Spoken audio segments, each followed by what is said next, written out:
Very warm welcome to everyone. Welcome to our roundtable on solidarity, the challenges for solidarity. So the idea of this roundtable was to bring together a couple of people who have been working on solidarity or whose work is related to problems that touch upon the challenges and the very idea of solidarity. The concept of solidarity is somehow omnipresent, even more so in times of crisis. At the same time, it is in danger of becoming ambiguous, in danger of turning into a wishy-washy concept that tries to evoke a vague sense of belonging, a readiness to help, or the value of social responsibility. It is, as we think, also in danger of being instrumentalized. Politicians all too often evoke the idea of solidarity, while at the same time undermining the structural preconditions for solidarity. And very often solidarity is taken to refer to some kind of romanticized, homogeneous community, thus that the intrusion of strangers inevitably seems to threaten solidarity. This is one of the reasons why the first aim of this panel is to ask what exactly is at stake when we talk about solidarity. Solidarity in a first rough approach means standing in for each other while sharing a common fate. But then sometimes we talk about solidarity in terms of social cohesion or in terms of a principle of living together. At other times, solidarity refers to political struggles. Are those two meanings even related? How do we distinguish solidarity from alliances, coalitions, or from civic friendship? How much homogeneity does solidarity actually need? And do we need a common enemy in order to be solidaristic? Obviously, already the concept of solidarity is contested and also under-theorized. So our aim for this panel is to establish some kind of pre-understanding first, before we then proceed to discuss the possible challenges for solidarity today. So Robin is now going to introduce our panel, and as you see, we have quite a lot. We'll have quite a lot of contributors. Yes, thanks, Rahel. Welcome also from my side. Exciting to see so many people join the discussion today. In order to address the wide spectrum of theoretical and practical issues and questions that the concept of solidarity gives rise to, we have assembled what I think is a pretty impressive cast of panelists, some involved in the summer school we're having this week, in which over 80 participants are pondering these questions in detail, participants from various continents and disciplinary backgrounds.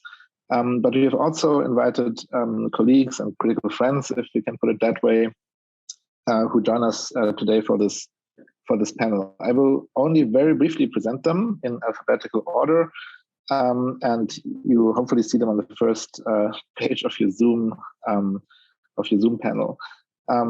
So we have 7 panelists. Hauke Brunkhorst, who is a professor of sociology at Flensburg University and author of one of the surprisingly few books in social and political theory on solidarity. Welcome, Hauke. We have Stefan Gosepath, who is a professor of practical philosophy at FU Berlin and a member of the Transforming Solidarities Research Group, and currently working on a normative theory of inheritance. Welcome, Stefan. We have Asad Haider, the founding editor of Viewpoint magazine and the author of the much discussed book, Mistaken Identity. Welcome, Asad. We have Sabine Hark, professor of gender studies at TU Berlin, also a member of the Transforming Solidarities Research Group, and author of the forthcoming book, Community of the Unchosen. We have Serene Khader, professor of philosophy at the City University of New York and author of the book Decolonizing Universalism, a transnational feminist ethic. Welcome, Sabine and Serene. Sorry, I didn't say that after presenting Sabine, but of course you're all very welcome, and I'm glad you can join us here today. And we have Stefan Lessenich, who just started as a professor of social theory and as director of the Institute for Social Research in Frankfurt am Main after many years in Munich, and who's the author of the book Living Well at Others' Expense, The Hidden Costs of Western Prosperity. Welcome, Stefan. And last but not least, Fred Neuhouser, professor of philosophy at Columbia University in New York and a leading specialist on Rousseau, Hegel, and Durkheim, three of the authors who are most relevant in the history of ideas for discussing the ideals of solidarity in relation to freedom and equality. Well, I'm very excited that all of you are here today. It's also a challenge because we have a rather big panel. So let's get started with this first question. What is solidarity? Often invoked, rarely spelled out. We hope you can help us out. We'll start with Sabine. Please, Sabine. Yeah, thanks for introducing us and thanks for the invitation to this wonderful panel. We were supposed to speak fast or not so long.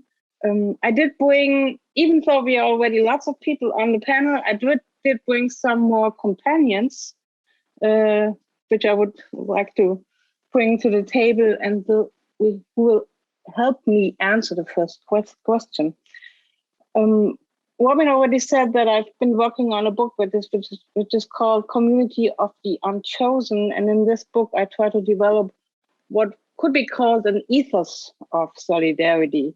And I try to spell out a few of the aspects of what I mean when I talk about solidarity as an ethos. The companions I did bring with me are Franz Fanon, Achille Mbembe, Olga Tokarczuk, Esther Dischereit, German Jewish writer, and Theodor Adorno. Fanon writes in the Wretched of the Earth, at the very end of the book, and I quote, "What we want to do is to go forward all the time, night and day in the company of men and the company of all men. The caravan should not be stretched out, for in that case, each line will hardly see those who preceded, and men who no longer recognize each other meet less and less together and talk to each other less and less." Now, Fanon speaks of men only. Today, I would translate that and to go forward, to move forward in the company of all people. And that's like maybe the most basic definition of solidarity, that we need to learn to go forward in the company of all the people in the world. Now, what exactly does that mean? I think it means what I call an attitude, an ethos that we need to turn towards the world, renouncing domination culture, renouncing dichotomies of us versus them that always question the right of others to be. Achille Mbembe says we need to create a world in which everyone is granted the universal right to inherit the world in its entirety. And the German Jewish writer Esther Dischereit has the phrase of to share the sidewalk, the Bürgersteig with everyone. So that's, I think, the most basic definition of solidarity. Now, Olga Tokarczuk, in her Nobel Prize speech in December 2019, introduced the figure of the tender narrator. And I think that's a good metaphor to think. We think solidarity and civility in a new way, to learn and kind of tenderness, Tokarczuk says, is wherever we take a close and careful look at another being, tenderness is spontaneous, disinterested, it goes far beyond empathetic fellow feeling.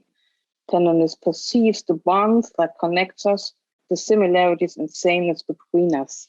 So, in very short, going forward in the company of all people and engaging in a kind of empathetic, reciprocal way with our fellow human beings, and not only the human beings, but also the non-human beings in the world. That would be my first answer, and I'm way too long. Thank you, Sabine. Thanks. Stefan Gosepath. Thanks for being here. It's great to be in this wonderful group. So what I want to do in this 1.5 to 2 minutes is to propose a uniform definition of solidarity, why is that necessary? Of course, solidarity has different roots. I mean, the term, the concept solidarity both actually has different roots in French solidarism, in the socialist workers movement, in the Catholic social teaching, and perhaps in nationalism. And so now I can say they have different concepts or different terminology of solidarity, so they talk about different things. I actually think one can come up with or construct a uniform definition of solidarity. Looks a bit dry, but then I will point out where the advantage and the disadvantage is. So the definition is 3 parts. So solidarity is a particular kind of a joint action. I guess that is the easy one. Second, to which there is a commitment, an obligation felt by the people who are solidaristic. And the obligation is to share a common destiny and not to be selfish in this regard. And the third element is, so this commitment results from a specific kind of interpersonal relationship. And this interpersonal relationship can be, of course, of different kinds. The Catholics, the workers, what have you. So, and the nationalists. So this, you see, so the interdependence is kind of depending on the context and what it is. And what is the advantage of such a concept of solidarity? I think it singles out something in the moral universe of concepts that is particular and specific. So we have a lot of terms that like justice in particular, or some moral obligations that are universalistic by definition. And solidarity actually is not by definition. I mean, it can be universalistic depending on the interrelationship, but it is not by definition. So this is a particular stance, of course. So I would say that the specific space solidarity as a concept is occupying is between love or emotions like love or even caring for children and something like that, and which are very particularistic and very context dependent, and on the other hand very universalistic concepts like universal morality and justice. So the challenge is, of course, then to describe what is the specific relationship on which this solidarity and this commitment to act together and stand in for others is based on. And as I said, they can vary a lot. So you can have nationalistic concepts of solidarity, and we have very homogeneous concepts and so on. This is what we find problematic. And so joining Sabine to move forward means now to find social bases that open up and allow for a more universalistic conception of solidarity. And that means basically working on the social basis of solidarity. And this is the challenge, and this is the way we have to go. With this, I conclude. Thank you, Stefan. Stefan Lessenich is next. Yeah, thanks Rachel and Robin for organizing this, and thanks to all for being here. So 2 minutes. I can't tell you what solidarity is, but I can tell you only what I consider to be solidarity and what's my take on it. And I'm interested in solidarity as a social practice. So not as a set of norms, but as a social practice. And I would say that a social practice, to qualify as solidaristic, has to have at least 3 characteristics. It has to be collective, performative, and transformative. I will elaborate on these 3 points in a minute. Solidaristic practices are performative in the sense that they don't need a common culture or shared values or a feeling of belonging in the first place to start with, but these emerge in the course of the practice itself. So in the process of enacting shared practices, there emerges something like a feeling of belonging to each other and of sharing something in common.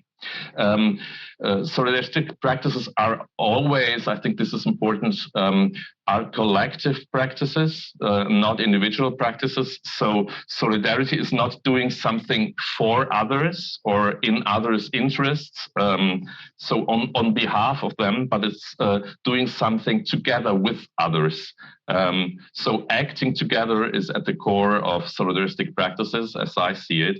And that doesn't mean that solidaristic practices only have to be or only can be local practices, so physically acting with others in the same at the same place, but they can be global as well if people at the same time and in the same vein do similar practices that share a common goal. So collective practices, performative, and the third characteristic is solidaristic practices are transformative. So they change things, they make a difference. So the classical sociological vision of stabilizing a given order or of reconstructing a order that's a social order that is in crisis, I wouldn't say that solidarity is about that, but it's about changing the order of things, and not in the sense of only solving problems, but in the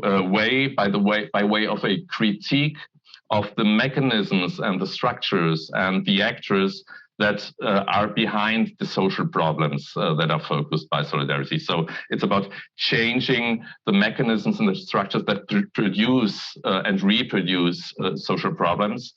Solidarity is a performative practice, a collective practice that transforms the mechanisms and structures of problems that are produced and reproduced in society. That would be my first take on it.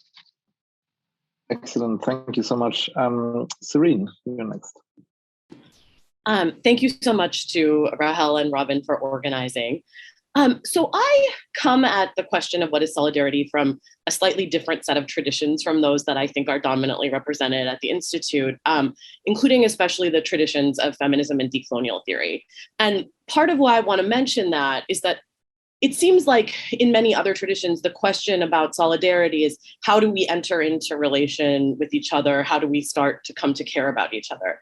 But I think in the traditions that I'm interested in, solidarity discussions are really formed against a backdrop where the threat is of people's excessive perception of fellow feeling or excessive feeling of care, or apparent feeling of care instead of just a lack, right? So people are already in relation with each other, but the quality of the relation is one that risks perpetuating domination. So to make this a little less abstract, right, like the classic examples are white women who think that women of color share their example or share their exact forms of oppression and priorities. Or if you think about in the colonial case, like you can think about Césaire's famous argument that the colonizer is pretending that this exercise of domination is actually an exercise of care.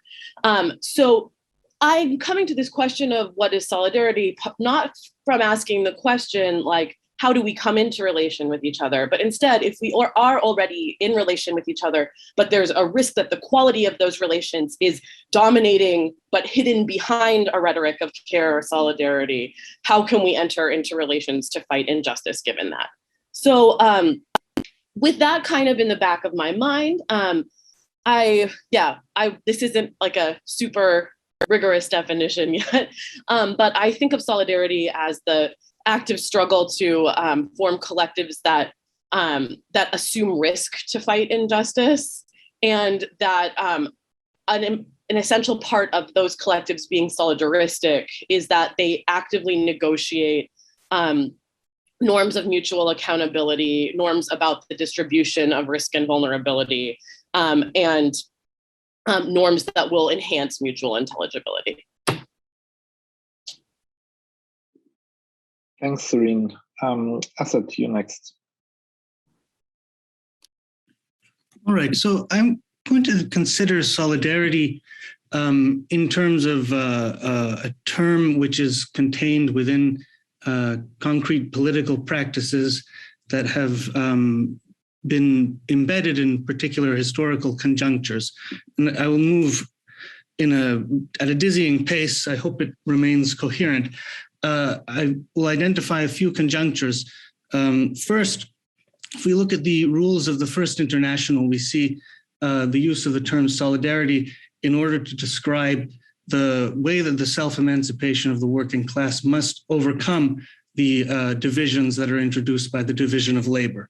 And we know that this logic in the workers' movement is that of solidarity with strikes that are taking place in other factories, other workplaces, other industries, and so on. And in fact, the rules of the international state this negatively, in the sense that this has not happened because of a lack of solidarity.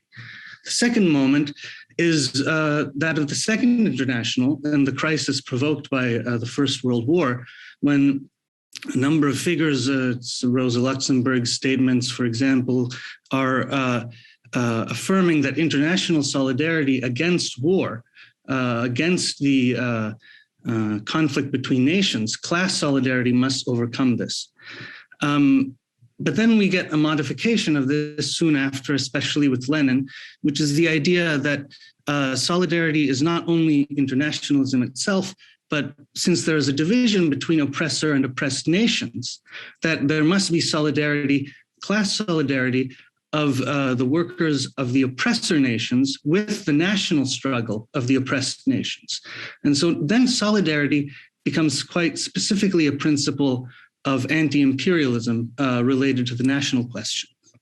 So these are three initial senses of solidarity in terms of class unity, but also in terms of a kind of not entirely a matter of horizontal unity, but of a balance that has to be struck between the hierarchical relations introduced by imperialism and colonialism and the practice of a solidarity that can overcome this. One final moment in this is what we can associate with the USSR and the formation of what we know of as the USSR. And this I will draw from Stalin's Foundations of Leninism and the chapter on the party, in which he says that in order for there to be a unity of will, there must be solidarity and iron discipline of the party. And so we can imagine the consequences of this, which may problematize for us what the implications are of solidarity. I will return to this in the next question. Thank you. Thanks, Asad. Fred, you're next. Okay, thanks.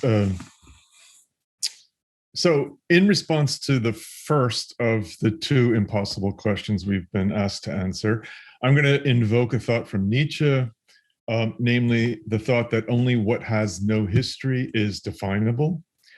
The concept and the practice of solidarity has a history, a long history. And for that reason, there's no one thing that solidarity is. And you see this, I think, reflected already in the way people have started talking about solidarity. Hauke Brunkhorst's work on solidarity demonstrates very clearly the changing meanings of solidarity.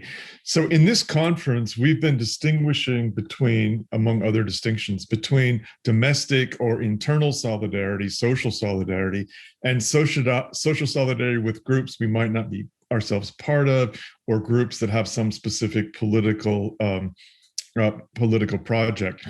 Since I've seemed to have been designated in this conference as the representative of Durkheim, I'm just going to restrict my comments to domestic social solidarity, leaving open the question of what relations there might be between the different senses of solidarity. So for Durkheim anyway, and I think this is a sense of a conception of solidarity we should at least take seriously, solidarity is what holds societies together and enables them to live or to function as they do, especially with respect to the coordination of specialized functions. So the idea of a specialized society, or we might put that in terms of a society of great particular differences, is the kind of solidarity that Durkheim himself is interested in. The very functional description of solidarity I just gave is misleading if you don't quickly add that one of the functions, as it were, in quotation marks, of a solidaristic society is to promote the well-being, the freedom of each human member of that society, where, of course, well-being and freedom can be given various interpretations.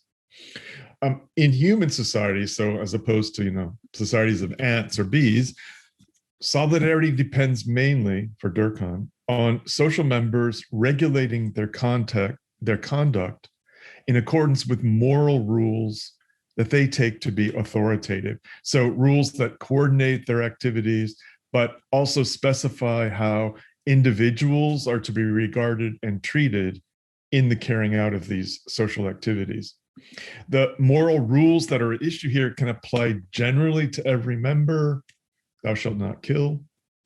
But in modern societies, this is the point of sort of the main innovation, perhaps, of Durkheim. In modern societies, the division of labor brings with it greater social complexity, so that much of social solidarity has to be accomplished by individuals regulating their conduct according to rules that apply only to the specific positions they occupy within society.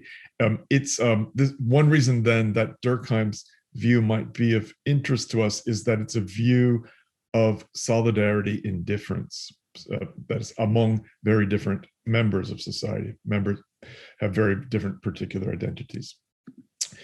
So the following of these rules, as I've said, plays a coordinating function. The vital tasks of society get carried out, but it also has an integrating function. That is, it integrates individuals into society insofar as it, and I'm abbreviating here, enables social members to achieve satisfying, socially recognized particular identities. And these are identities that depend on establishing enduring social bonds or attachments of various kinds to other social members. So again, that's just one very brief picture of one specific take on what solidarity is. Thanks, Fred. And finally, in this first round, Hauke, don't go away. It's your turn now. I'm not sure why Hauke got up the moment I wanted to call on him. There you are. Please unmute yourself, Hauke, and go for it. Sorry, I had to close the window because of the sun. Yeah, what is solidarity? Everything that brings emancipatory progress forward. And emancipation is here, the meaning of emancipation here is emancipation from oppression and exclusion of social classes, genders, and sexual orientations, races, that means nationalities, people of color, ethnic, religious groups, and so on. These three basic kinds of oppression and exclusion. So it is already said in a performative praxis, yeah, and it is here the changing of the order of things, transformative, and sure, it has also an integrative aspect because solidarity is embodied always already in institutions and everyday practices, performances, and it becomes manifest in social movements and campaigns from the right and from the left. That's it. Thanks so much. I think this first round has indeed exemplified how rich the different perspectives that the panel represents on solidarity are, and we're going to hopefully increase this richness with the second round, for which I'll hand it over to Rahel. Okay, thank you so much. So the first round already worked very well. It feels a bit like speed dating, that everyone has to be so brief. And of course, the 2 minutes and 2 sentences thing didn't quite work out, but it was very, very concise, very good, I think. And we have a lot of different perspectives on the table. Now, it would be tempting to figure out the differences, but we want to start with the second round now, that in some sense might also make those perspectives and the different concepts and approaches even a bit clearer. The second round is dedicated to the question, what are the challenges for solidarity? What are the obstacles for being solidaristic or for struggles that perform solidarity? So again, I think we start with Sabine. Sabine? Yeah. Yeah, second question. Not in any way smaller than the first one. That was the idea. I know. Of this panel, we'll have solved everything. I mean, right. We have kind of mapped out solidarity in total. Well, but I think the greatest challenge for solidarity today is what one could call, with Spivak's term, maybe subalternity. And this is how I would describe, let's say, the current state of the political project of solidarity as being a subaltern project, meaning solidarity can't be articulated any longer. It can't be Hito Steil, the feminist artist and theorist, argued already a while ago.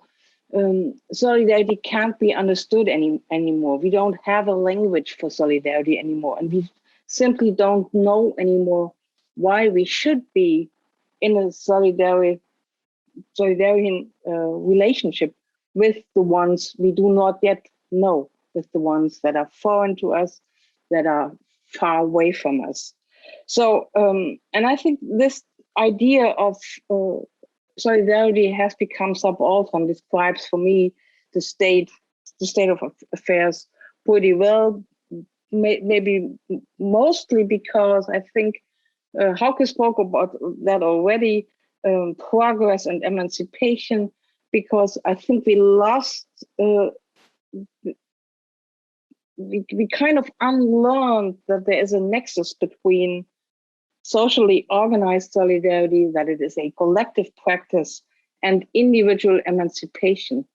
In a state of societies in which emancipation is understood as a kind of radically privatized, individualized, perhaps even solipsistic project, and understood as we have to emancipate against society, and not within society and with society, in collective with others, brings it for me to the point pretty clearly. Karl Polanyi already in the 1940s argued what he called a crasse utopie, a crass utopia, meaning societies that kind of destroy their own substance. And I think that's pretty much the state we live in today. Okay, thank you so much. Stefan, it's your turn now. Yeah, so according to my analysis that some people here on the panel question, I'm looking at Fred here, of course. The thing is that solidarity is based on a certain prerequisite, namely that you have a shared sense of belonging to the same group. And this is a strength of solidarity, and it's a weakness at the same time. The strength is, of course, that this gives a motivational source. People are often very strongly motivated to help the group they belong to, and have the feeling of obligation. So in that sense, solidaristic feelings and solidaristic duties or obligations can be felt stronger than universalistic duties. But of course, it's a weakness in a certain sense, because if we would take the community or the relationships as given, they might be very local and very particular. The local groups you grew up in or you happen to be in, or the workers in your firm and the corporation you work in, and so on, so on. So in that sense, we have to move further on to say, can't we enlarge this group? Can't we think of relationships with others that still are relationships, but that are broader than the family, the nation, the unit I just happened to grow up in? And the question is, how can we do that when we at the same time live more and more a life of an individualistic life, have less experience of being together in a certain group? And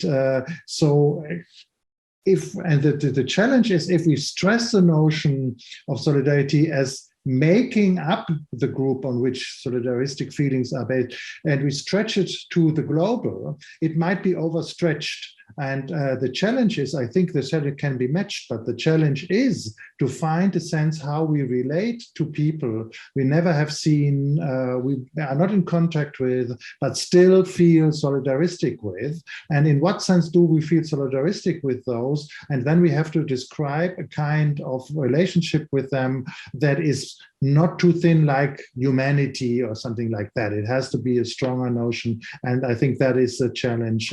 So it's a philosophical challenge on the one side, but it's also a sociological and practical challenge at the same time. Thank you so much. Stefan is now taking over. Yeah, thank you. First of all, I've decided some time ago to refuse to talk of challenges any longer because everything is a challenge today, death being a challenge to life. So I will be talking of problems of solidarity, some of them being structural, I guess, and I will list 3 problems solidarity today, I translated that for me as solidarity in the times of pandemic. So 3 problems. The first is, it was mentioned already in the introduction to this panel, the inflationary use of the concept in public discourse, so overstretching the concept radically and thereby ultimately deploying it of its substance.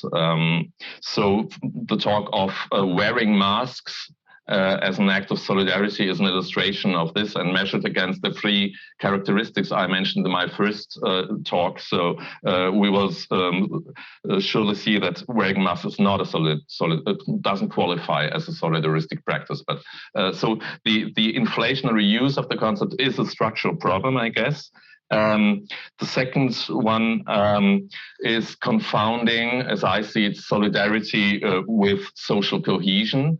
So this possibly goes to the representative of Durkheim in this room, and for a speed dating with him. So social cohesion. Often today, solidarity in public discourses is used synonymously with social cohesion. Social cohesion being structurally a static concept in space and in time, and I think solidarity is a dynamic concept. And classical sociological categories of solidarity and metaphors like the social bond or even the social cement, the cement of society, go in the direction of a social cohesion of a group that excludes others and integrates that group. But this wouldn't be solidarity for me in my eyes, but this is social closure in a sense. And the third problem, maybe the main problem, is the nationalist impregnation of solidarity on a political level and on the material level. So think of the inoculation race and the campaigns now where national communities try to race out other communities, talking of solidarity within and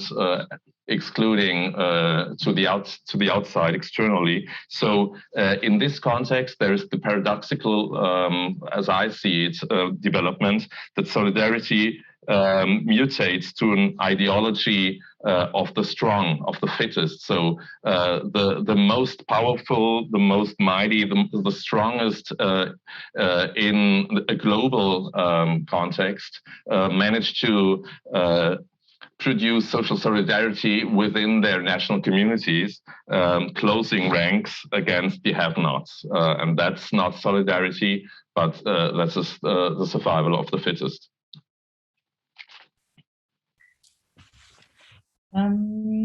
Serene. I'm going to also list 3 challenges, all of them which I take to be challenges to global solidarity. And these challenges don't come necessarily from the concept of solidarity, although the first one may come to some extent from a Marxist concept of it, but come more from, I think, the epistemic structures and ideologies that dominate in the world that we live in today. So the three that I want to list are first, the failure to grapple with the fact that informal sector and especially like reproductive and caring labor are forms of labor. And the difficulty thinking of labor organizing without taking those facts seriously, especially across national borders, but not exclusively. The second one, which we talked about a little bit yesterday in the summer school, is the tradition modernity distinction, or more specifically, the idea that the West is a harbinger of moral progress.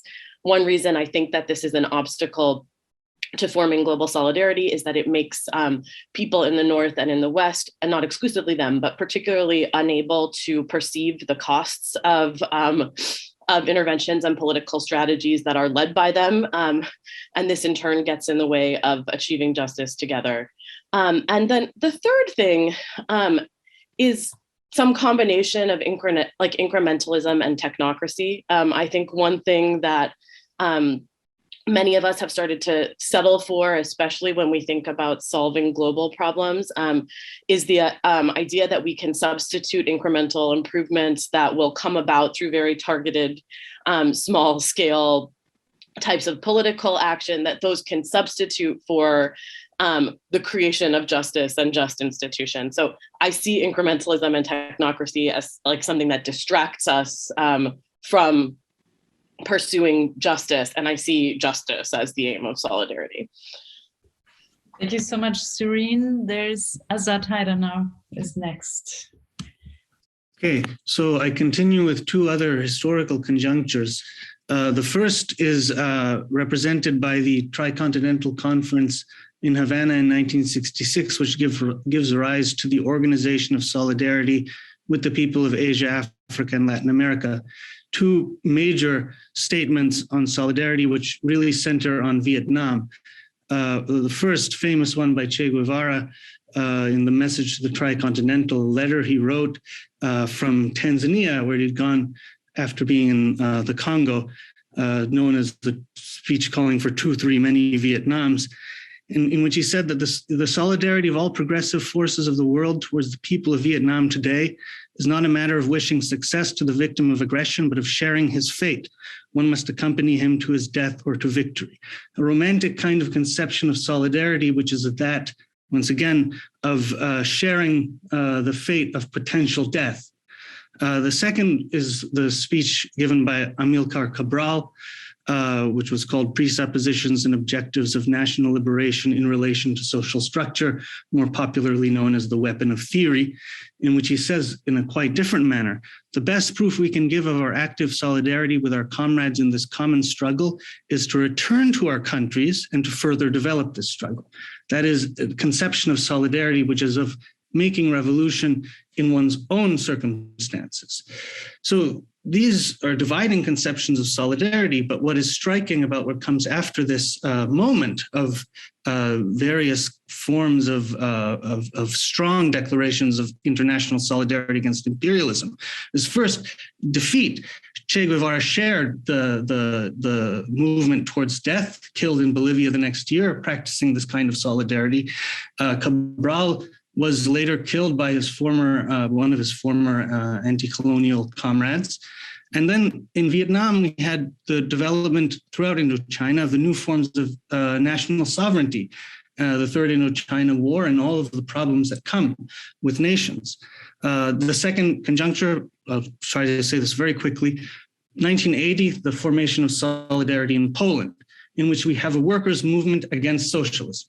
This is a completely striking inversion of the logic which associated the working class movement with socialism and with Marxism. And I think that this moment represents for us a crisis of Marxism, a crisis of the basic reference of solidarity and political struggle. And I think that the problems of thinking of solidarity today are that we have not come to terms with this crisis of Marxism.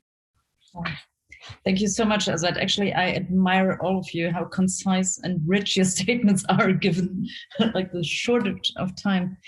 So it's Fred Neuhouser is next. Yes, here the conservative advocate of social cohesion that eliminates all difference and all transformations. That's not the vision of social cohesion Durkheim has, or that, of course, anyone is going to want to take seriously. What are the obstacles to solidarity? It's a very depressing question. Unfortunately, there are way too many obstacles to even list here, let alone say something about. So I'm just going to mention two that seem to me extremely important, not really independent of one another, but conditions that you might call in old-fashioned language objective and subjective. So the first one, what I mean by an objective condition is something like social structure. And the one obvious thing to say, it seems to me, about obstacles to solidarity, but no one is saying it, is that capitalism is a social structure that presents great obstacles to real solidarity.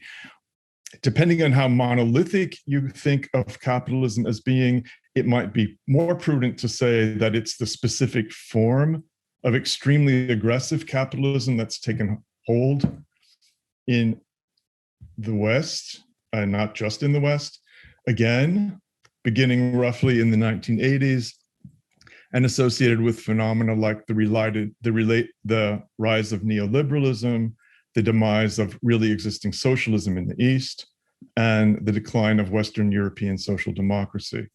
The basic thought here is really familiar and simple. It's just the thought articulated by Marx in On the Jewish Question when he's criticizing Hegel's understanding of civil society and the state. The idea is you can't have shared interests and solidarity at the top, so in political life, if you have directly opposed interests at the bottom in economic life. The second, more subjective thing that I want to mention comes into view if you look at Durkheim's description of the opposite of solidarity, so a society in which integration is defective. A disintegrated society is one where, he says, the individual is disengaged from social life, where his own ends take precedence over common ends, where he recognizes no rules of conduct other than those based on his private interests. So the pathology that's being described here is what you might call an ideology of individualism, a fetishization of individual rights and freedoms, a sort of the absolute, almost sacred status of the rights of private property, and an ethos of individual responsibility that we hear so much about now that denies the thoroughgoing interdependence of individuals that's constitutive of the human condition. The complication here is that individualism isn't only something bad or something negative, but also something positive that, at least in some forms, we want to preserve. Hegel, Durkheim, and even Marx recognize this, and they take up some form of a philosophical project that should continue to interest us today, namely disentangling, perhaps even in Nietzschean fashion, various strands of modern individualism in order to figure out which of those strands, modified in which ways, and separated off from other pernicious strands, hold out the prospect for enriching forms of individualism that are at the same time compatible with social solidarity. Thank you. Thank you so much. So you reestablish yourself as a non-conservative revolutionary. Very well. Hauke is next, taking up this spirit, I guess. Yeah, what are the main obstacles to solidarity? Yeah, anomia caused by, first, a new kind of liberal fascism or right-wing populism.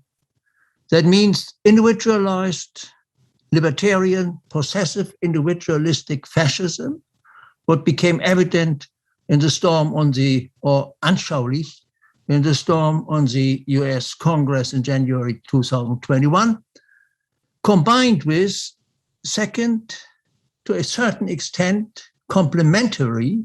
This is to a certain extent complementary to the victory of the legal code of capital over public legislation and public international law. The first one endangers us with a regression to what Marx called, I quoted in German, die Bluturenge des nur lokalen Zusammenhangs. Die Bluturenge des nur lokalen Zusammenhangs. It's Bluturenge is hard to translate because it is a new German word created by Marx in the groundwork. Yeah. So the regression to local communities, and the second is caused by the capitalization of the globe, and that is a loss. What Sabine mentioned, I think, is a loss of our emancipatory vocabulary, the destruction of emancipatory language, the emancipatory language game. Thank you. In particular in the left, which is now the middle mittendrin. Ja, ein konsensfähiges Leben. Thank you so much, all of you. As I already said, it has been very rich, very dynamic, and very concise. We have so many things on the table that we decided not to have a third round on the panel, but to open it for the public already. But feel free to refer to each other. I mean, those of you who are on the panel, while answering the questions from the public. And Robin is now going to introduce us to the first set of questions that have already popped up in the chat. Yeah, so I'll, because people spelled out the questions on the chat, I'll just briefly read them or summarize them. So Pablo has a question for Sabine. How does your diagnosis that we have lost solidarity-based language fit the fact, as I understand it, that in outside of the West, there are very powerful narratives and practices of reciprocity and collaboration, for example, in notions such as Buen Vivir in Latin America and Ubuntu in Africa? That's the first question. Then Mariana Poyares has two questions.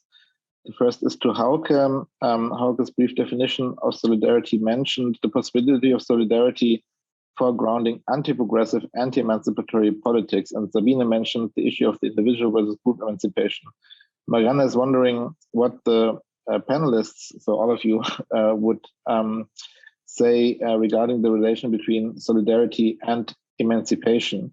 Is that relation somehow necessary, or is it not necessary? So can solidarity be anti-emancipatory? And if that is the case, why? If it's not the case, why not? And secondly, she wants to put the two Stefans into conversation. She's very sympathetic to Stefan Lessenich's definition of solidarity as collective, performative, transformative. And precisely for this reason, she would love to hear his thoughts on the potential issues it might pose to transnational solidarity. In other words, what is the scope and what are the limits of such collective social practices? Can they be globalized, let's say? And then maybe one final question for this first round. You have the panelists then, and then I'll look at the rest of the questions. Felix Werfel asks, Serene Khader mentioned the non-recognition of the informal labor sector. Is this in fact a problem of recognition or theory about these labor sectors, or is it not more a structural problem of these sectors themselves, namely that they are indeed hard to organize and to integrate into existing relations of solidarity? Okay, that's already a lot. Sabine and Serene have been addressed specifically. Does one of you want to start? And then the others, maybe Stefan Lessenich, for example, can jump in. And also on the question of the connection between solidarity and emancipation, those who want to say something. Serene, would you like to start? And then we go to Sabine and then maybe Stefan Lessenich. Sure. Should I answer both of the questions directed at me? Okay. Sure. Okay. So first, to start with the question about whether whether the problem of recognizing informal labor is simply a problem of difficulty organizing in those sectors. So I would say a couple of things there. One is just that the idea that there is such a large gulf between the challenges to organizing the formal sector and the informal sector may have been true at the time that many Marxian theories were originated. I think that's much less true now, right? It's no longer the case that the vast majority of workers are working on the factory floor. Many of the workers who are working in the formal sector are difficult to reach for some reasons that are similar to the workers of the informal sector. However, I want to be clear that my concern here is not just with that part of the economy being informal and hard to tabulate and so on, but also with problems with our concept of labor that exclude labor that has dominantly been assigned to women, including work like care work and housework. And in general, right, like our visions for labor solidarity and more broadly for social change tend not to have built into them a solution for ensuring a just distribution of care work or of housework to a lesser extent. So to the extent that these aren't registering as part of our major political struggles, I would say that this isn't just an issue about the practical difficulty of organizing these sectors. Also, I would just say that there are plenty of great examples on the ground right now of people who are successfully mobilizing informal sector workers. One of the biggest types of movements that you see being discussed right now in this space are movements led by domestic workers, care workers, and nannies, which do manage to use some of the kind of old school labor organizing tools across populations that still happen to be physically located in different places and paid under the table.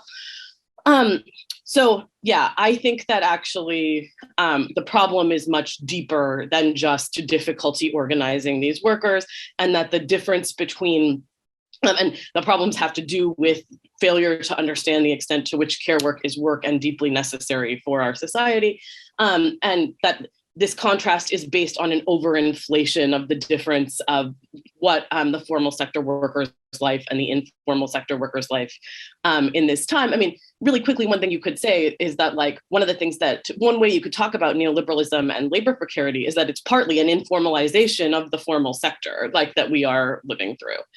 To go to the question about relations that we are already in. So look, if this is, I'm sorry if that was a little bit opaque because it might have been more focused on things we've been hearing in the summer school, but it seems like, for example, when we were talking about Durkheim, like the question that and when we talk about, we need solidarity among people within society in general in order to form political solidarity. It seems like the idea is that solidarity is meant to forge relations between us or among us who aren't already in relation, right?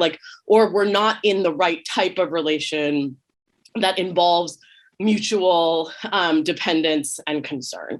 I have thought, since we've been talking about it this way, that this seems like a distorting description of what kinds of relations we're in, especially in today's economy, but also historically, right? It is the case that, we have to go back to Durkheim, right? We have a highly specialized interdependent global economy. We're in relation with other people who are functioning in this global economy. To me, the purpose of solidarity is not just at least at this juncture in history, isn't to initiate a relationship between these other people and us. The relationship is already there. Similarly, if you think about examples within feminism, right, most feminist literature about solidarity is written about cases where women are already trying to enter into solidaristic relationships with one another. It's not that the relationship is absent, it's that they're trying to enter into the relationship and can't tell the difference between when they are dominating somebody who is different from them or has different interests and priorities from them. The difference between that and caring for them. And similarly, this problem, another example is just, people, if we want to talk about solidarity as entering into relation, this also doesn't really explain the legacy of colonialism, right?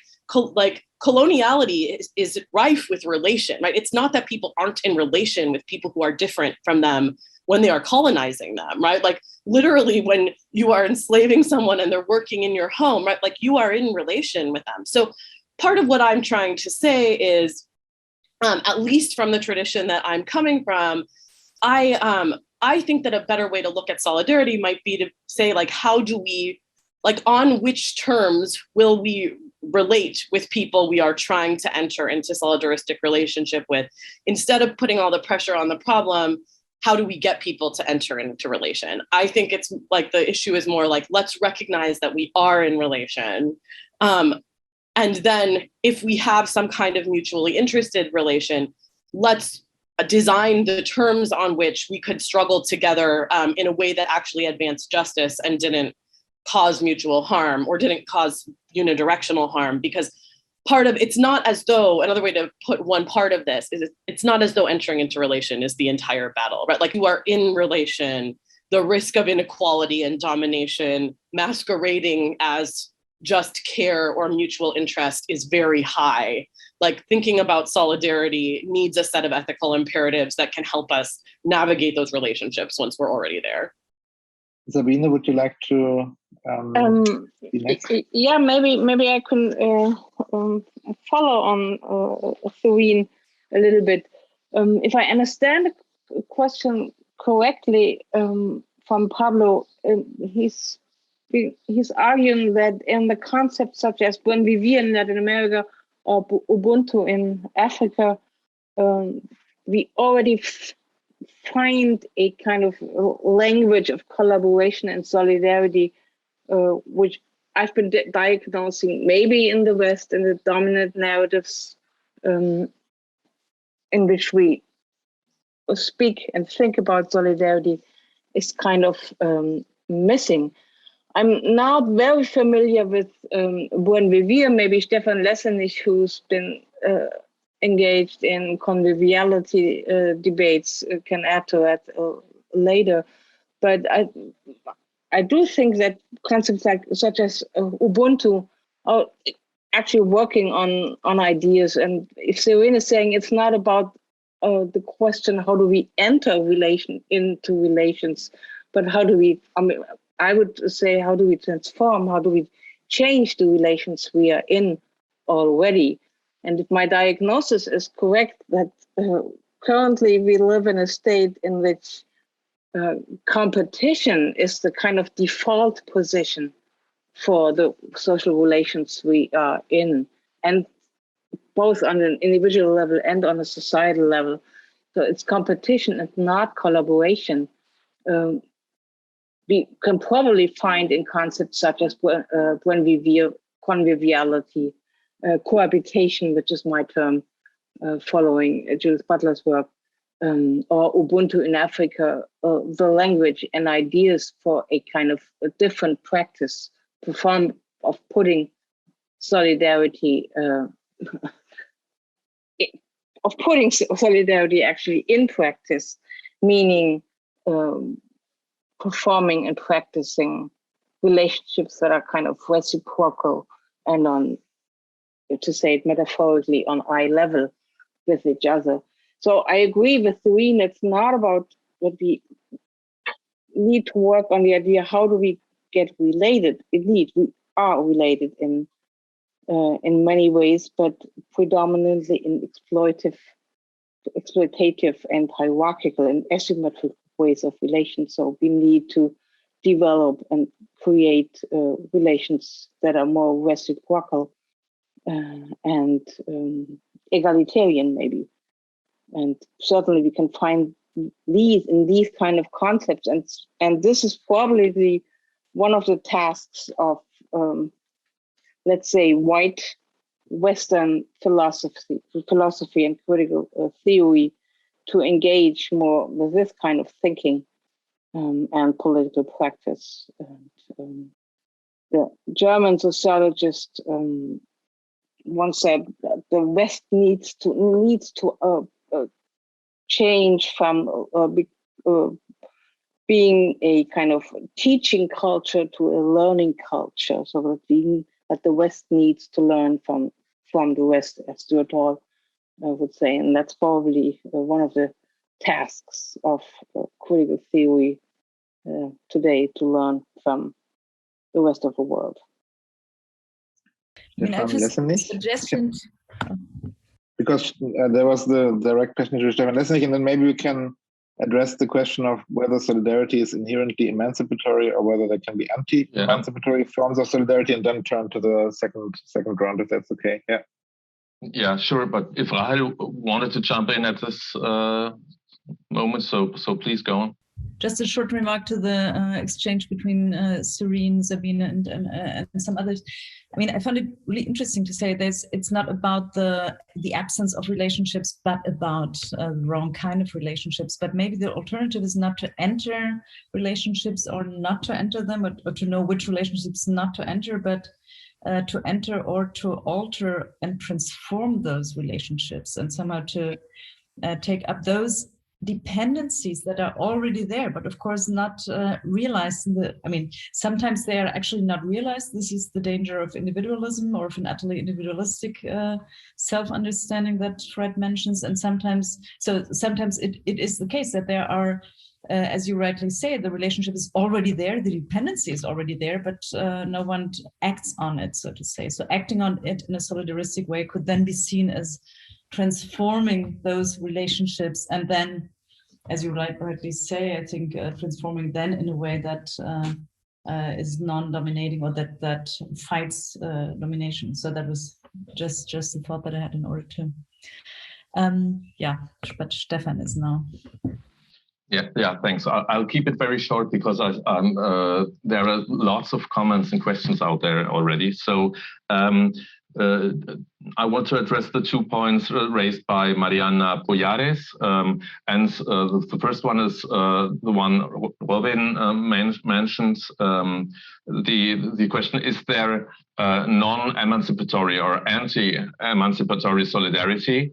And I think we all would wish that solidarity was closely tied to emancipatory politics and normative orders, but it's not that easy, I think, because at least in the self-description of actors, there's much solidarity out there that's non and anti-emancipatory. So actors themselves reclaim to be solidaristic and to engage in solidaristic practices, even not having an emancipatory agenda. So.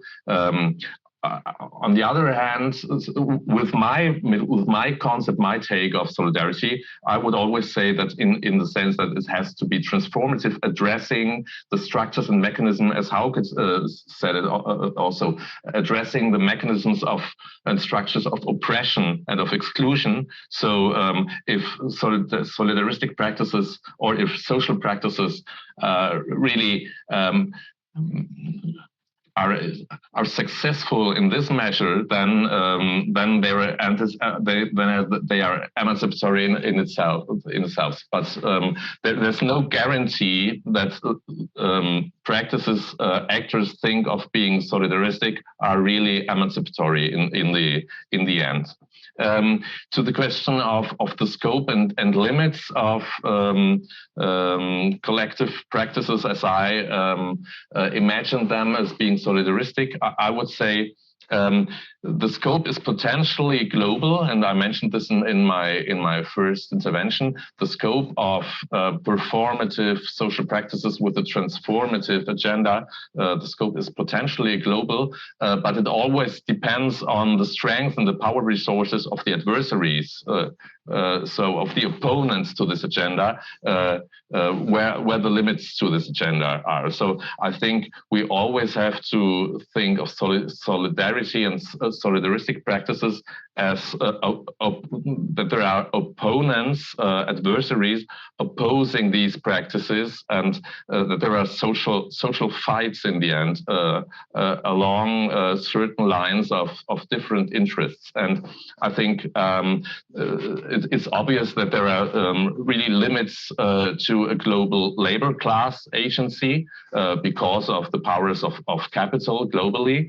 But Black Lives Matter, I would guess, is an incipient movement of global transformation of race relations, possibly. So I think there is the potential for a global scope and outreach of such practices.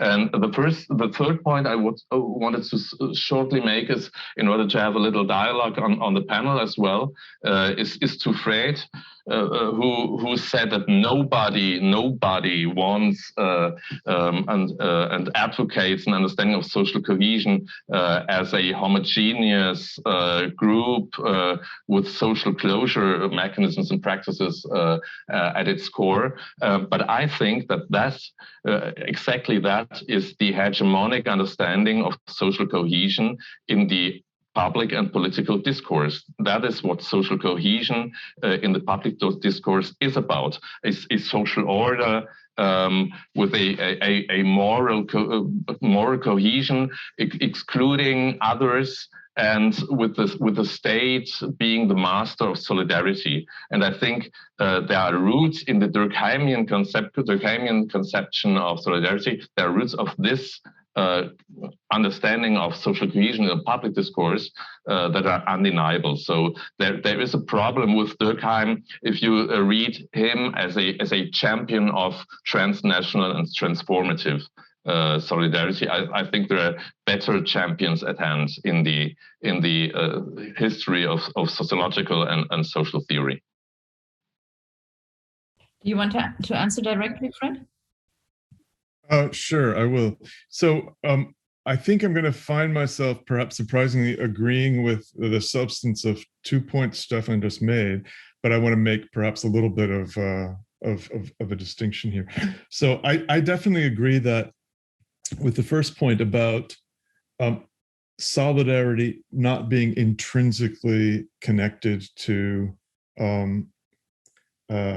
emancipation. And so what we need to do is figure out what conceptions of solidarity, what more specific conceptions of solidarity we want to embrace. And, you know, one way of thinking about this might be to think of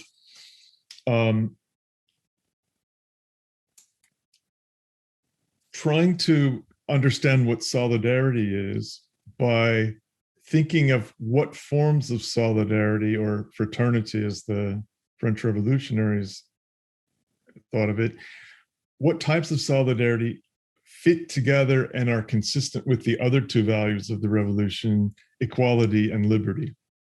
Finding some kind of way of bringing these concepts together seems to me a way to think about what versions of solidarity we want to embrace. But I agree that solidarity doesn't, I think we're limiting the concept of solidarity too much if we think of it as only emancipatory. With respect to the Durkheim stuff, I don't totally disagree with what Stefan is saying. And the point that this is the way social cohesion functions in dominant discourse today is a point that I take, and that means that it may not be the best way to express these views. I also agree that there are elements of Durkheimian of Durkheim's view that point to the wrong kind of social cohesion. These are elements of Durkheim's view that became especially important in the U.S. sociology by followers of Durkheim who emphasized these aspects of social cohesion.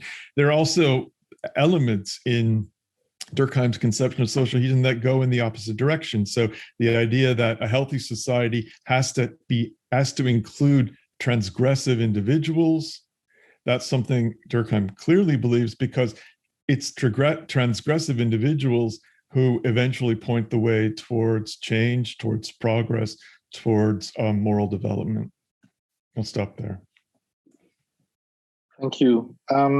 So there are a lot of questions now on the table, and also I think the other panelists want to jump in. Maybe I can just identify two clusters of questions that have come up and bring several of them together, and then we can hear from Asad, Stefan Gosepath, and Hauke what they think about these questions, and then we can see where we are in the discussion. So one question that has come up is how we can think about practices and institutions that would facilitate expanding solidarity, both in terms of the spatial constraints under which existing practices of solidarity are operating, but also in terms of the epistemic constraints. So what would be sort of innovations, as one of the questions put it, that one could turn to in terms of institutions or practices that would allow for that expansion that we seem to agree on is necessary in order to make them less constrained. So that's the first set of questions. And then the second one is the question of how to expand solidarity beyond relations among humans. So how to take into account what Sabine alluded to, but what we haven't really spelled out, the role of nature, the environment, and well, the challenge to move beyond maybe an anthropocentric notion of solidarity in the kind of climate catastrophe we are facing. So I know that this is very much a simplification of the questions that have been asked, but I think for the moment we'll start with that and then make it again more complex maybe in the next step. So Hauke, would you like to go first, and then maybe we can also hear from Asad and Stefan Gosepath if they have any thoughts on this. I mean, the first question, what is facilitating solidarity? I would say that modern law is facilitating both enhancement of domination and enabling emancipatory processes of an unknown kind. And this is, so to say, at the basic of all modern constitutions, in particular the economy and the economic basic categories like private property and so on. I wanted to say something to the question of solidarity and emancipation. I think in the long run, if it is really emancipatory, solidarity is emancipation is enhancing solidarity. Right-wing solidarity is, in the long run, destroying solidarity, and in particular solidarity that is modern. And if we define it this admittedly normative way, if we define it this way, then we see what is not conservative but progressive in Durkheim's notion of solidarity, because we should define it, I think, as the greatest possible, and that means ever changing and ever expanding difference and diversity that can be held together, always already at the brink to be teared asunder. And that means a highly dynamic notion of solidarity. And to this notion, this solidarity can, this is my thesis, can be stabilized only by, let me say simply politically, leftist solidarity of emancipation. This modern type of solidarity. And the other type of solidarity leads finally, again in Durkheimian categories, to anomia. Thanks.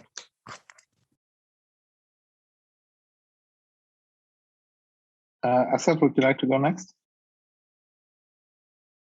Well, I will refer to Durkheim since everyone seems to be going there, but I want to refer to this amusing statement he makes that he can't reconstruct the definition of community because the method is so ideological he couldn't even answer the question. And without being so polemical, I would say that the relationship between solidarity and emancipation on the one hand, and then the epistemic conditions for identifying solidarity, these, for me, these are questions that are framed in such a way that they can't be answered, in the sense that emancipatory politics has to be understood as proposing and prescribing its own forms of thought and its own categories, which are singular in their character. Solidarity in a particular moment of emancipatory politics can play a particular political role. In another moment, it can play another one. Is there a necessary connection between them? I don't think that we can answer the question in these terms, because we can look at the way fraternity is mobilized in the French Revolution, the way solidarity is mobilized in the IWW in the United States. These are completely different political proposals. And I don't think that we can generate general epistemic categories to say either what solidarity would mean or what would be the intrinsic connection between solidarity and emancipation.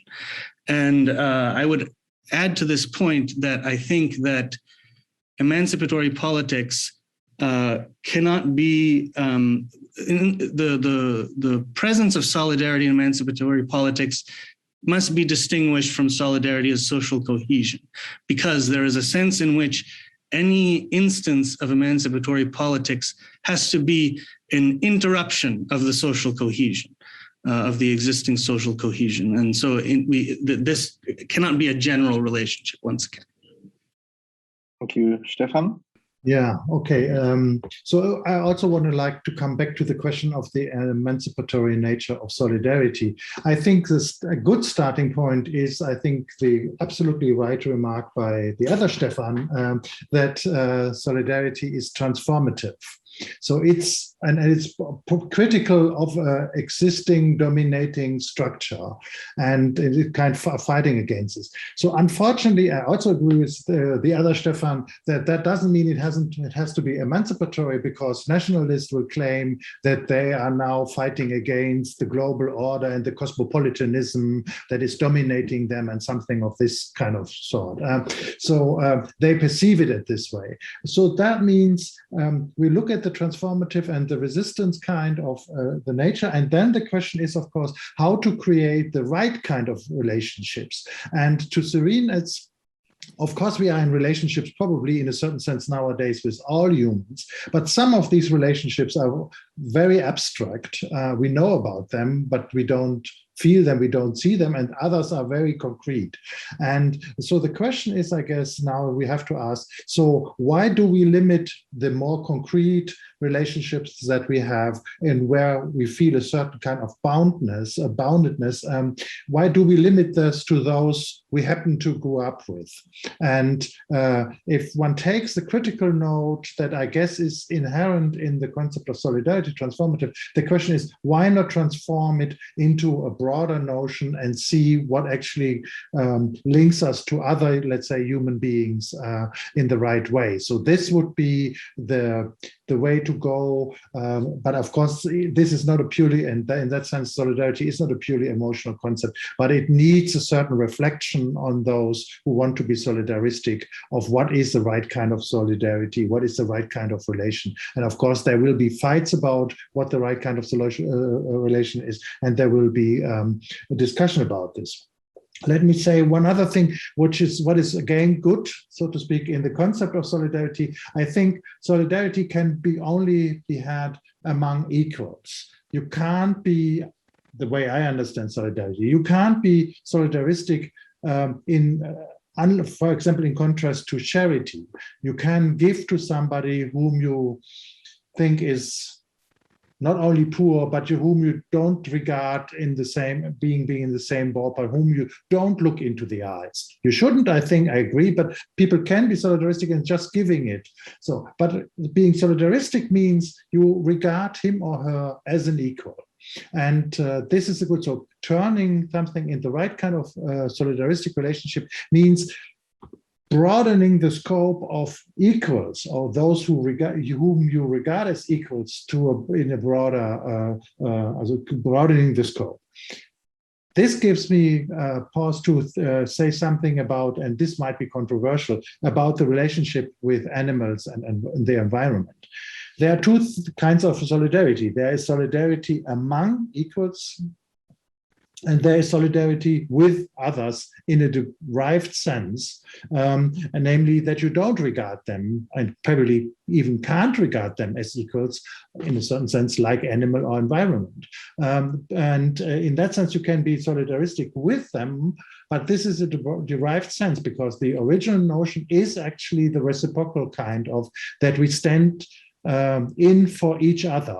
I like you, and in that sense, you are equal to me because you would do the very same thing as I would do, and that can't be had with animals and environment. That doesn't mean that we don't have much more ethical duties towards the animals and the environment that we normally regard in our society. So I'm absolutely, I guess, in favor of being broader in the ethical outlook, but I guess solidarity is just the wrong term here. We have to use other ethical concepts to grasp that relationship.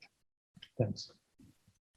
So maybe we should then go over to because there was a whole cluster of questions regarding the relation to nature. Just one tiny little remark to what you just said, Stefan, with respect to Stefan. If I understand you, you would start, I mean, you think of the possibility to enlarge solidarity in terms of we start from a sense of belonging and then we might enlarge it. I think there is that Stefan Lessenich has a different a concept here. He thinks that solidarity is, I mean, this is the performative dimension, if I understand it rightly, that there is no given basis. There's nothing we start with, but we create it while doing it, while engaging in a solidaristic practice, if I understood you rightly, Stefan. And I think this is very interesting. I mean, two ways of thinking then, and also two kinds of consequences, how then to enlarge solidarity. But let's go over to the question of nature and the question whether including nature, whether, so to say, solidarity is the right kind of register, the right kind of concept for thematizing what without any doubt is one of the most pressing issues, our relation to nature, the crisis, ecological crisis, and so on. But the very question then is why thematize it in terms of solidarity? Why not say care if we want to include nature? And if I again understood Stefan Gosepath rightly, he would claim that solidarity is amongst human beings, and this for a good reason, because at least, I mean, as Fred has said, one can always, I mean, it has a history, and of course we are free to somehow use it differently or to expand the notion of solidarity, but the question is whether it makes any sense or whether we lose some specific elements of solidarity when we extend it to nature.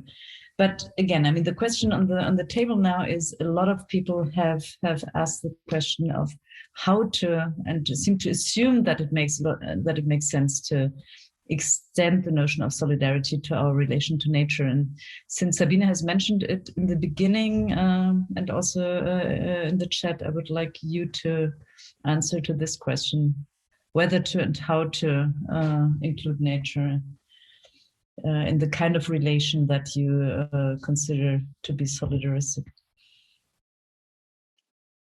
Yeah, I think whether is already answered. I think we do need to include what we call nature, the environment, into consideration when we talk about solidarity, and when we try to invent new practices of solidarity. But I think Stefan just said it. Maybe we need different. Maybe solidarity is not the right concept for it. I don't have an answer to that right now. But I do think, and I did write that in the chat already. I mean, if we do agree that we need to extend our notion of who belongs to the we, let's phrase it like this, in the most broadest sense of the we. And if we agree that we need to extend that beyond the human, non-human divide, and maybe even beyond the a divide between living beings and non-living beings, what we euphemistically often call environment, Umwelt, we need to think about, what kind of status do we give to these actors? In terms of how can they speak and how can we listen to nature, to the non-humans? You're looking kind of confused. No, I'm not good. It was Okay, really sad, but also, I just disagree with. I don't think that it's already settled whether we should include it. And it's settled that it's an important topic, but I'm still, I think, on very much on Stefan's side to say it's not the right register. It's not the right concept. We have to think about our relation to nature. Maybe we have to rethink it, but. Why would we do this in terms of solidarity? Because we then, the danger is to lose the kind of symmetry and the kind of reciprocity and the kind of the thing that Stefan Lessenich mentioned in the beginning. We don't act for someone, but with someone, and so on. So this kind of thing we are in danger of losing. And I'm somehow in favor of, distinguishing between different kinds of good things that we have to do and good, important kind of relation. I agree. Just to repeat that, I would argue that we need to broaden our definition of who is part of the we, and that must cross the human non-human divide. And for that, we need to deconstruct that divide. We need to deconstruct the idea of the human and the non-human.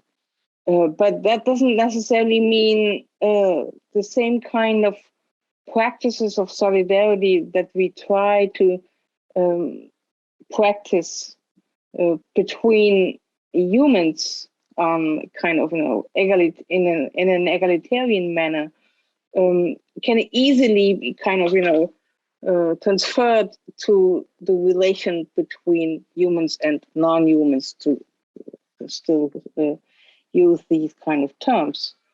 I don't have an answer to what would be the right register if it is not solidarity, but I am very certain that we do need to cross this divide and extend the idea of, Bruno Latour speaks of matters of care. Maria de la Pucella Bella Casa speaks in her book Matters of Care. What becomes a matter of our concern? What is it we care about? And what would it mean if we care about nature in the same way as we do care about the ones that are kin to us? Who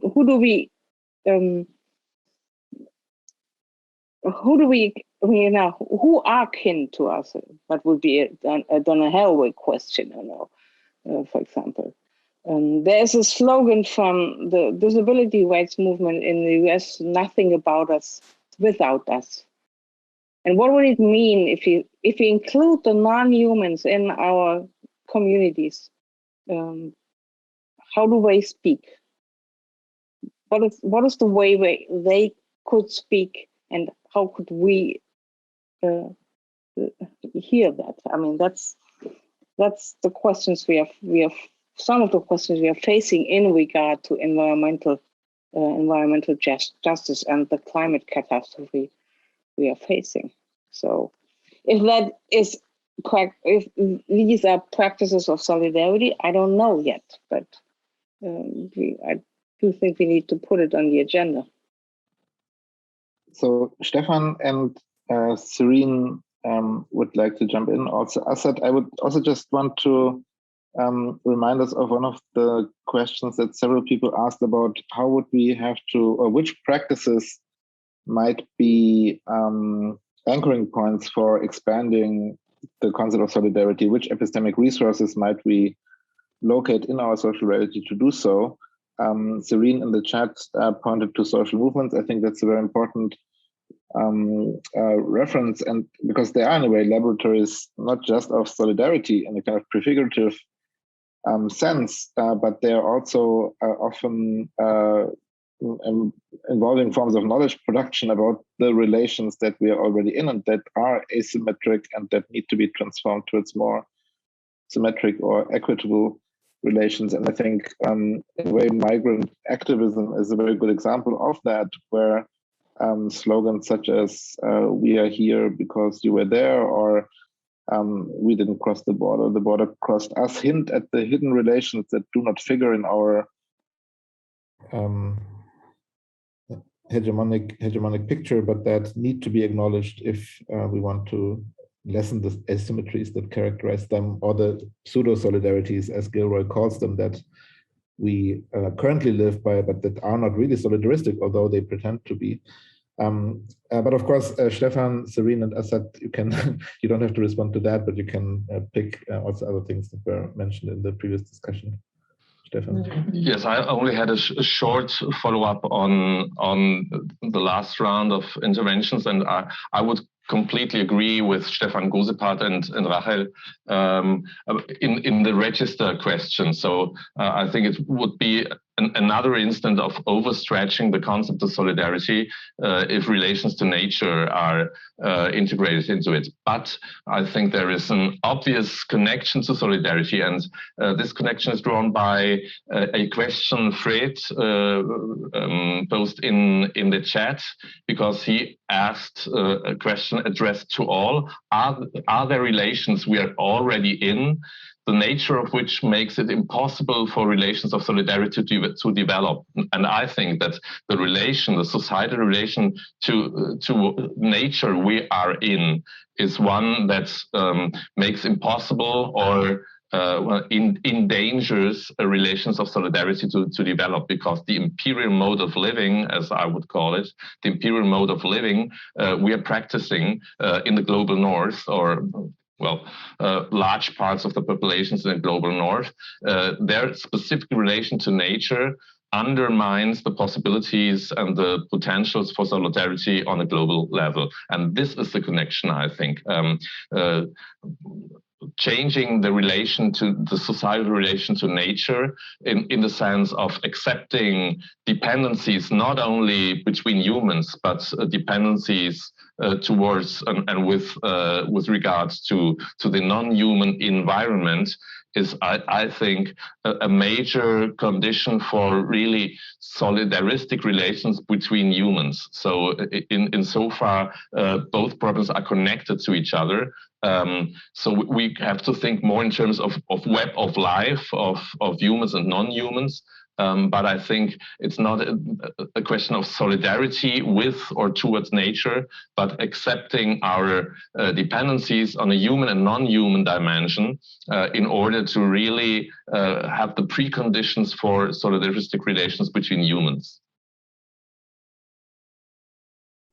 Serene? So this will draw a little bit on Stefan's and Sabina's comments, but about the question of whether we should enter into solidarity with nature. So I don't know for sure whether solidarity is or isn't the correct register, but I want to say something about some of the reasoning in our assumption that it shouldn't be, that relates to some of my earlier comments about the tradition modernity distinction and the assumption that the West is the harbinger of moral progress. Like, it seems very clear that if we start from a dominant Western metaphysical perspective, solidarity will be a poor framework for describing our relationship with nature, right? Like, if we start from the assumption, I mean, just to pick one, right? Like, but if we assume that like rational agency is the thing that grounds your equality with another being, like, of course, it's going to be very difficult to start arguing that you should be in relations of solidarity with nature. But I just want to point out, I mean, we don't want to this will get into deep questions about kind of where concepts come from and what we want them to do. But unless we just take for granted that the concept of solidarity is the concept of solidarity that we have inherited from this set of texts, and that what must go with this concept is the metaphysics associated with the people who wrote those texts, like, unless we assume that, then I don't think that we have a great reason for assuming that we couldn't be in solidarity with nature. I think this is one of the cases where I think failure to be aware of other kinds of metaphysical beliefs that aren't the dominant Western metaphysical belief get in the way of thinking about whether we could be in solidarity with nature. Certainly, the world's indigenous peoples often have concepts of nature that make it possible, and this goes to Sabine's question about who is the we, that would make solidarity possible with them. One concept that comes into mind that's like common in North American indigenous peoples is the concept of reciprocity, which is close to solidarity in a lot of ways and is perceived by many North American indigenous peoples to be something that you can be in with nature. Similarly, like the concept of making kin is often talked about by North American indigenous peoples as something that you can be in with nature. The philosophers Lorraine Mayer and Kim Tallbear talk about those two concepts respectively. Yeah, I just want to throw out there that, I mean, it partly just challenges the terms of the debate, but I just think there needs to be a warrant for assuming that the goalposts of what counts as solidarity should be set by a Western metaphysical view. And if there's a warrant, fine, but actually, I'm not sure there is one. And if anything, it might speak to a lack of solidarity in our practice as philosophers and as activists with people who hold alternative metaphysical views. And even if it's not a reason to shift our existing views, maybe it is a reason at least to try to enter into solidarity, both theoretically and kind of politically, with people who have these views about what nature is like. I do think there are Western metaphysical views which emphasize that we are part of nature, that human beings are already part of nature, and that rational thought and human action are among the many attributes of nature. I mean, this is an Enlightenment view, actually. And I think that when we are talking about political categories, categories of thought and of action, we are talking about what we ourselves, how we ourselves are able to think and act. And we don't think and act in isolation from what we might put on some other side as the non-human or something like that. Human action and thought is already in relation to all of these things. And so even if we are to have some conception of emancipatory politics, of solidarity that is about what humans do, it's already going to be about taking care of the natural conditions for our own existence. So I think if we presuppose the division between human and non-human, I think that we've already gone in this kind of, we've already framed the problem in such a way as to foreclose an effective response. Thanks. And Hauke, do you want to still say something? Everything said about Asad said, I think, was absolutely right here. This is clear. We are always already within nature. Yeah, this is very clear. There's no place beyond that. Yeah. So, by the way, Heideggerian insight.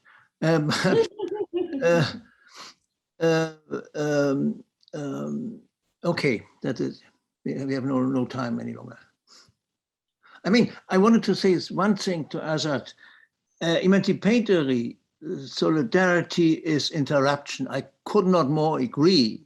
However, it is enabled by always already existing conditions of cohesive solidarity. I think there is a relation between the two things. Interruption is not something from outside. Okay, so we have many more questions in the chat, and as usual, we are going to take a screenshot from the chat and make it available, at least to the members of the summer school. I think we should. It's a good point to stop. I mean, there would be one other cluster of questions that is around the universality or particularity of solidarity.